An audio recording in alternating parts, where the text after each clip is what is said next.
WhatsApp नमस्कार मेरे प्यारे प्यारे दोस्तों को मेरा नमस्कार। आप सब कैसे हैं? आज हम लोग कवर करने जा रहे हैं बेटा अपनी टीजीटी पनेशा की क्लास नंबर 94। क्योंकि आपको पता है ये टीजीटी पनेशा की क्लास नंबर 94 ये सारी की सारी जितनी भी मोस्ट आस्क्ड वन लाइनर है, सबसे ज़्यादा पूछे जाने वाले प्रश्नों का संकलन है इसमें। चाहे आप केंद्रीय विद्यालय की परीक्षा देने जा रहे हो, टीजीटी की परीक्षा देने जा रहे हो, पीजीटी की परीक्षा देने जा रहे हो, एग्रीकल्चर से रिलेटेड कोई एग्ज़ाम देने जा रहे हो, इवन नीट की परीक्षा में आप उपस्थित होने जा रहे हो, तो उसमें भी आपको सीरीज़ बहुत ज़्यादा हेल्प करेगी। ठीक है, तो बस आज का जो टॉपिक हमने रखा है वो हमने एनसीईआरटी से एक चैप्टर है that is human health and reproduction.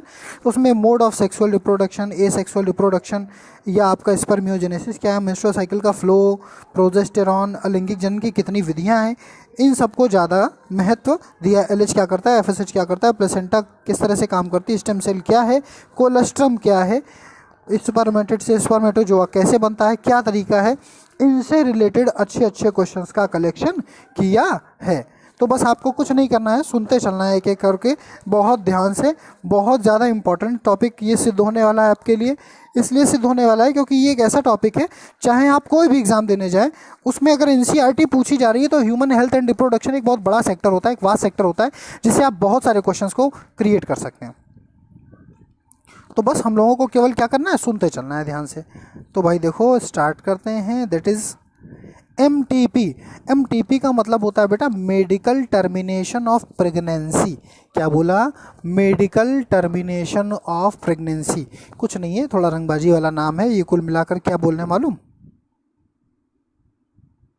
Abortion. ठीक है ना, ये कुछ नहीं है, वही एमटीपी का मतलब होता है medical termination of pregnancy abortion. ठीक है, एमटीपी का फुल फॉर्म पूछा जाता है इसलिए हमने इसको अलग से बता दिया। अब देखो बेटा, एसेक्सुअल रिप्रोडक्शन जिसको हम हिंदी में अलैंगिक जनन कहते हैं, उसके कितने तरीके हैं या वो कितने तरीके से बनाया जा सकता है, क्रिएट किया जा सकता है। ध्यान देना, fission, budding, sporulation, fragmentation, regeneration, vegetative propagation, 1 से लेकर के 6। ध्यान देना बेटा, fission, budding, sporulation, fragmentation, regeneration और vegetative propagation. These are total 6 type of asexual reproduction in whole plant and animal kingdom. आई बात समझ में? हमने क्या बोला? कुल मिलाकर अगर आपसे पूछा जाए कि अलैंगिक जनन कितने प्रकार का होता है, तो ये 6 प्रकार हैं जिनके नाम आपके सामने हैं। फिजन जो कि बाइनरी भी हो सकता है, मल्टीपल भी हो सकता है। बाइनरी फिजन का एग्जाम्पल आपका अमीबा, मल्टीपल फिजन का आपका जो एग्जाम्पल है दैट इज़ प्लाज्मोडियम। बडिंग का एग्जाम्पल हाइड्रा, स्पोर्युलेशन का एग्जाम्पल पेनिसिलियम, फ्रेगमेंटेशन का एग्जाम्पल स्पाइरोगाइरा, रीजनरेशन का स्पॉन्जेस एंड प्लेनेरियंस और वेजिटेटिव प्रोपोगेशन केवल प्लांट्स में ही पाया जाता है, आपको पता ही है। सुनते चलना बस ध्यान से एक एक चीज़ को। ये एनसीईआरटी के थ्रू पूरा चैप्टर बनाया बड़ी मेहनत करके, और इसका रीज़न ये है क्योंकि ये चैप्टर ऐसा है ह्यूमन हेल्थ एंड रिप्रोडक्शन। ये आप यूपी बोर्ड से रिलेटेड भी कोई एग्जाम देने जाओगे ना बेटा, तो भी वहाँ पर इससे बहुत सारे क्वेश्चन पूछे जाते हैं टीजीटी वगैरह में। ठीक है, तो ध्यान से सुनना। तो हमारे पास अलैंगिक जनन के कुल 6 तरीके, fission, budding, sporulation, fragmentation, regeneration, vegetative propagation. सबके एग्जाम्पल हमने सामने लिख दिए हैं, ये आपको बिल्कुल रटे होने चाहिए। अब आते हैं हम आगे की लाइन, दैट इज स्पर्मियोजेनेसिस।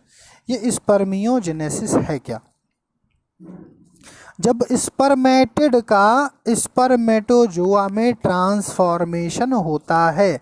सुनना मेरी बात को बहुत गौर से, बहुत ध्यान से। ये जो स्पर्मेटोजोआ हैं ये मैच्योर फॉर्म है, और जो स्पर्मेटिड हैं ये इमैच्योर फॉर्म है। अब बात समझ में आई? यानी कि ध्यान देना बेटा, स्पर्मेटिड का होता है डिफरेंशिएशन और वो बदलते हैं स्पर्मेटोजोआ में, यानी कि स्पर्मेटिड का ट्रांसफॉर्मेशन होता है स्पर्मेटोजोअन्स में। यह प्रक्रिया कहलाती है स्पर्मियोजेनेसिस। भूलना नहीं, Spermiogenesis is the process in which spermatids are transformed into spermatozoa. Spermatozoa is a mature form and spermatid is the immature form. आई बात समझ में? अब आ जाओ बेटा, मेंस्ट्रुअल फ्लो क्या होता है। सब जानते हैं, कोई नई बात नहीं है कि 28 दिन की कुल मिलाकर साइकिल होती है। 14th डे ओव्यूलेशन होता है। 28th डे में, मतलब ये वेरी करता है, ये तो हमने फिक्स बता दिया, 28 से लेकर के 32 तक या 34 तक वेरिएशन करता है। किसी किसी में साइकिल या पीरियड्स रेगुलर होते हैं, किसी किसी में पीरियड्स क्या होते हैं, इरेगुलर होते हैं। तो अगर 28 से कभी क्वेश्चन पूछा जाता तो फिक्स 28 नहीं है बेटा, 28 to 34 इज द, क्या होता है ना, बहुत सारे क्वेश्चन होते हैं वो बिल्कुल मोस्टली पे पूछे जाते हैं। मोस्टली एक होता है डेफिनेटली, एक होता है मोस्टली। मोस्टली का मतलब ज़्यादातर। तो ये ज़्यादातर वाली बात है कि 28 दिन से 32 दिन या 34 दिन के बीच में एमसी या मेंस्ट्रुअल साइकिल का फ्लो हो जाता है। अब सुनना ज़रा, जो मेंस्ट्रुअल फ्लो है वो होता क्यों है? क्योंकि प्रोजेस्टेरॉन की कमी हो जाती है फीमेल की बॉडी में। सुनते चलना, नहीं समझ में कुछ नहीं आने वाला। मेंस्ट्रुअल फ्लो होता है क्यों? क्योंकि कमी हो जाती है किसकी? प्रोजेस्टेरॉन की। ये बड़े अच्छे क्वेश्चन हैं। ये जब एनसीईआरटी आप 5-7 बार खुद से पढ़ोगे, मन से, किसी के पढ़ाने से नहीं, खुद से पढ़ोगे, तब ये निष्कर्ष निकल के आते हैं। ठीक है ना? Menstrual flow occurs at due to lack of progesterone, मतलब कि किसी भी फीमेल में, किसी भी स्त्री में जो मेंस्ट्रुअल फ्लो होता है 28th डे वाला, वो क्यों होता है? क्योंकि उसके शरीर में प्रोजेस्टेरॉन की कमी हो जाती है। ये प्रोजेस्टेरॉन सिक्रीट कौन करता है? आप बोलोगे sir corpus luteum. Progesterone secreted by corpus luteum. The progesterone is secreted by corpus luteum. Next line, most important line. Progesterone is essential for the maintenance of endometrium. देखो समझना, जो मेंस्ट्रुअल साइकिल होती है, अगर आपको फिगर याद हो NCERT का, ऐसे करके बना होता है। तो यहाँ पर ये क्या होता है, हर महीने एंडोमेट्रियम मेंटेन किए जाती है। ये एंडोमेट्रियम इसलिए मेंटेन की जाती है कि अगर संभोग यानी कि कॉपुलेशन होगा, अगर निषेचन होगा, तो जाइगोट को इम्प्लांट किया जाएगा। क्या किया जाएगा? जाइगोट को इम्प्लांट किया जाएगा। सुनते चलना, मान लो ये जाइगोट को इम्प्लांट किया गया, तो ये एंडोमेट्रियम सुरक्षा देती है। किसको? किसको? नवजात को। नवजात तो अभी नहीं कह सकते, अभी तो प्रोसेस है, अभी तो ना फीटस कह सकते हैं ना एम्ब्रियो कह सकते हैं, क्योंकि अभी तो 72 घंटे भी नहीं हुए। तो अभी इसको ना आप फीटस शब्द का प्रयोग कर सकते हैं यहाँ पर, ना आप एम्ब्रियो का प्रयोग कर सकते हैं। हाँ, बहुत ज़्यादा रंगबाजी आई हो तो भैया मारूला, ब्लास्टुला, गैस्ट्रोला, ये दुनिया भर की चीज़ें हैं, ये सब आप कंसीडर कर सकते हो।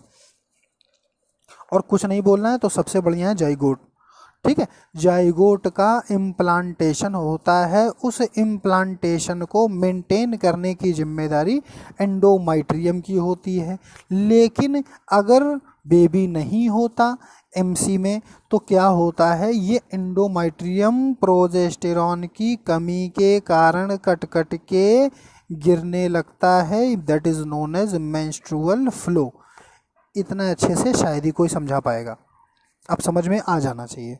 देखो फिर से समझाई दे रहे हैं, मेंस्ट्रुअल फ्लो प्रोजेस्टेरॉन की कमी से होता है और ये प्रोजेस्टेरॉन कॉर्पस ल्यूटियम के द्वारा सिक्रीट किया जाता है। ये प्रोजेस्टेरॉन जरूरी है एंडोमेट्रियम होने के लिए। एंडोमेट्रियम का काम होता है जाइगोट को इम्प्लांट करने की जगह देना।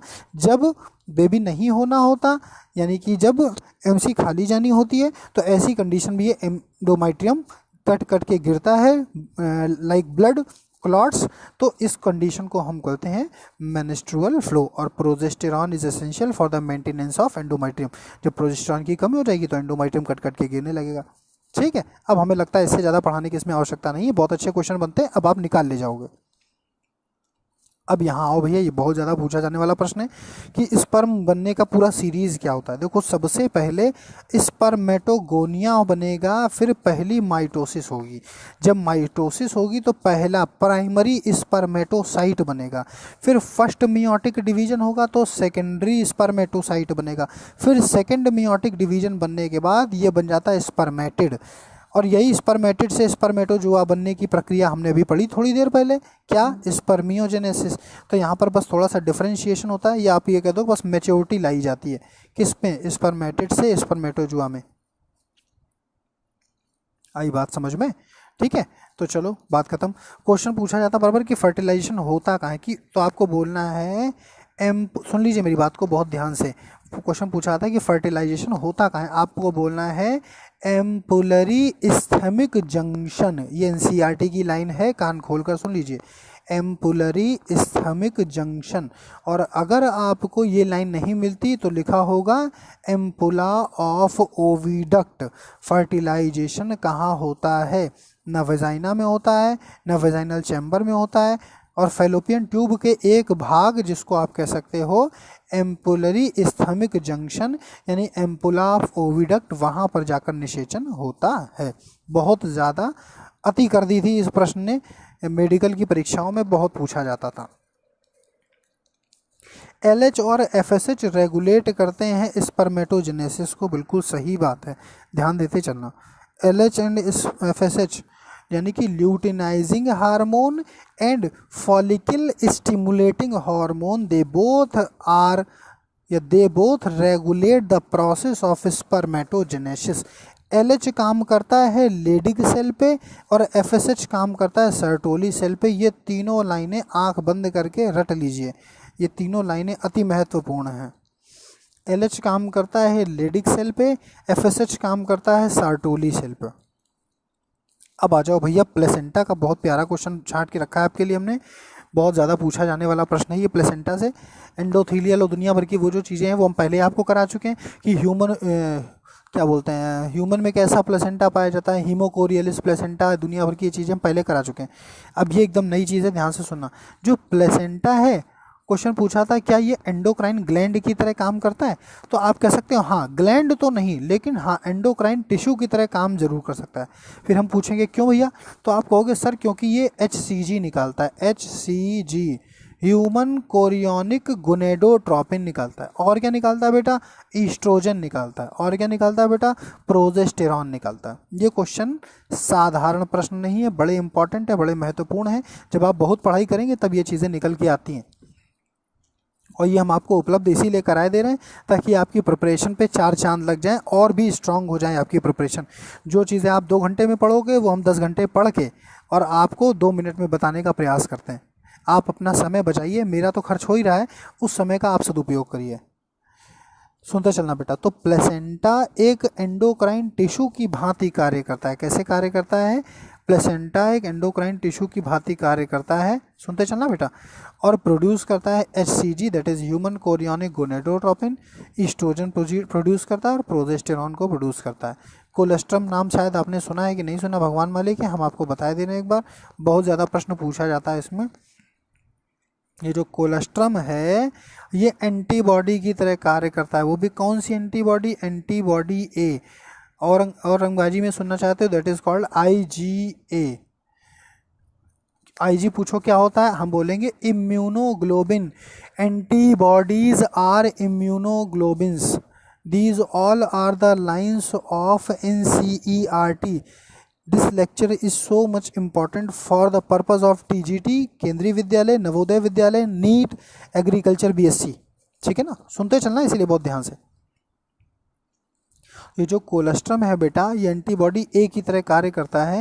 ये लिखा है क्या, which work against the pathogenics in newborn, यानी कि छोटे बेबी में, जो ध्यान देना, जो छोटा बच्चा है जिसमें अभी देखो बेटा, जो छोटा बच्चा है उसमें इतनी ज़्यादा WBC तो होंगी नहीं, क्योंकि हमारे शरीर में क्या होता है, WBC का डेवलपमेंट हो चुका होता है, तो बाहर से आने वाले पैथोजन को वो मार लेते हैं। लेकिन छोटे बच्चों में भगवान ने मालूम क्या किया हुआ है, एक तो इनको थाइमस ग्रंथि दी जिससे थाइमोसिन निकलता है, वो इनकी मदद करता है, और दूसरा ये जो मिल्क पीते हैं मम्मी का, उसमें होता है कोलेस्ट्रम, और वो कोलेस्ट्रम इनको प्रोवाइड कराता है एंटीबॉडी ए। क्वेश्चन कभी कभार पूछा भी जाता है कि गाय का दूध जो पीला पीला होता है वो किसके कारण होता है, आप बोलोगे कोलेस्ट्रम के कारण, क्योंकि ये बछड़े को एंटीबॉडी ए देता है जिसके कारण बछड़ा जल्दी जल्दी बीमार नहीं होता। अब यही बछड़े में भी है और ह्यूमन में भी है, आई बात समझ में, ये बछड़े में भी है और किस में है बेटा, ह्यूमन में, भूलना नहीं कतई। चलो अब आ जाओ राजा बेटा, most important question, stem cell. आपको समझाए दे रहे हैं, जेनेटिक इंजीनियरिंग में आजकल एक नई चीज़ की गई है। जब बच्चा बेबी पैदा होता है तो जो नार होती है ना, जिससे ये बच्चा, बेबी और ये मदर तो जो फीमेल होती है उसकी नाभि होती है उससे कनेक्टेड होता है, नेवल से कनेक्ट होता है। तो ये जो बेटा ये बीच का सेक्शन होता है ना, पहले तो इसको काट के फेंक दिया जाता था, अब इसको काट के स्टोर कर लिया जाता है। क्यों? क्योंकि अग्रिम कंडीशन में अगर बच्चे को कोई बीमारी होती है तो इससे निकाली जाने वाली स्टेम सेल से उस बच्चे को फिर से सही किया जा सकता है। अगर उसका कोई टिश्यू, कोई ऑर्गन क्षतिग्रस्त है आगे चलकर, तो उस स्टेम सेल से, देखो लिखा है stem cell have the property to give rise the any type of cell tissue. आई बात समझ में? बहुत इंपॉर्टेंट प्रश्न है बेटा। लोगों ने इस पे वो क्या बोलते हैं, रिसर्चेस किए हैं, पूरी PhD की हुई है स्टेम सेल पे, ठीक है ना। तो स्टेम सेल में ऐसी प्रॉपर्टीज़ होती हैं, ये नई कोशिकाएं बनाने के लिए पूरी तरह से एक्टिव होती हैं, जिम्मेदार होती हैं। अगर कोई ऑर्गन किसी बच्चे का ख़राब हो जाता है तो उसी, जिसको नार आप कहते हो देसी भाषा में, उसी से स्टेम सेल को निकाल करके उस ऑर्गन को पूरी तरह से फिर से डेवलप किया जा सकता है। ठीक है, बात समझ में आई कि नहीं? ये कहलाता है स्टेम सेल। हालांकि बहुत महंगा प्रोसेस है सबका सब। ठीक है, द एम्ब्रियो, सुनना जरा, the embryo of 8 to 16 blastomere, the embryo of 8 to 16 blastomere is called morula. हमने आपको पहले भी बताया था, ये जो मॉरूला है ये ब्लास्टुला है, और जो गैस्टुला है इससे रिलेटेड बहुत सारे क्वेश्चन पूछे जाते हैं। तो इसमें जब क्वेश्चन आपसे पूछा जाए कि कितने से कितने ब्लास्टोमियर हैं तो उसमें मॉरूला होगा, कितने से कितने ब्लास्टोमियर इतने हैं तो गैस्टुला होगा। गैस्टुलेशन, ब्लास्टोसील, आर्केंट्रॉन कैविटी, मतलब अगर आपसे एम्ब्रियोनिक डेवलपमेंट पूछा जा रहा है तो ये चीज़ें हमेशा याद रखना। इसमें आप स्पर्म का और ओवा का स्ट्रक्चर भी तैयार रखना, जोना पेलुसिडा, कोरोना रेडिएटा, ठीक है, इस तरह की चीज़ें बहुत ज़्यादा पूछी जाती हैं। तो ये सारा का सारा बहुत इंपॉर्टेंट शीट थी, ये बहुत इंपॉर्टेंट स्लाइड भी थी। अब इसके आगे की स्लाइड थोड़ी ऐसी ही होंगी, यानी इधर हमने काफ़ी देखे, आपने नोटिस भी किया होगा। अब आप इसी से समझ लीजिए लगभग 783 क्वेश्चन हम लोग कर चुके हैं एक तरह से देखा जाए तो। ठीक है, तो इसमें हम लोग अब इसके आगे की जितनी भी वीडियोस हैं वो सारी की सारी वीडियोस में ज़्यादातर फिजियोलॉजी से रिलेटेड कंटेंट को रखेंगे, क्योंकि हम लोगों ने बहुत अच्छे से प्लांट किंगडम के भी क्वेश्चन लगा डाले हैं, फाइलम के भी पूरे क्वेश्चन लगा डाले हैं, प्लांट फिजियोलॉजी के भी क्वेश्चन लगा डाले हैं। ह्यूमन फिजियोलॉजी के क्वेश्चन थोड़े से कम बचे थे, मतलब या कम हो पाए थे, इसलिए हमने NCERT को उठाकर उससे रिलेटेड अच्छे अच्छे क्वेश्चन। अब ये जो शीट है ना, इसको पढ़ने में भी एक तो खुद भी समय लगता है, 2 से 4 घंटे लगते हैं खुद से पूरे चैप्टर को कंप्लीट करना, फिर उसमें से ये एक्सट्रैक्ट करना कि क्या इंपॉर्टेंट है क्या अनइम्पॉर्टेंट है। हालांकि NCERT की ऐसी कोई लाइन नहीं है जो अनइम्पॉर्टेंट है, लेकिन फिर भी हमें अपने एग्ज़ाम को मद्देनज़र देखना होता है सब चीज़ें। ठीक है, तो ये सारी की सारी चीज़ें हो गई। अगर आपको लगता है कि आपको एडमिशन लेना है ऑनलाइन बैच में तो आप इससे एडमिशन ले सकते हैं। वीडियो को लाइक कीजिए, शेयर कीजिए, चैनल को सब्सक्राइब कीजिए। Thank you so much, bye bye, love you all.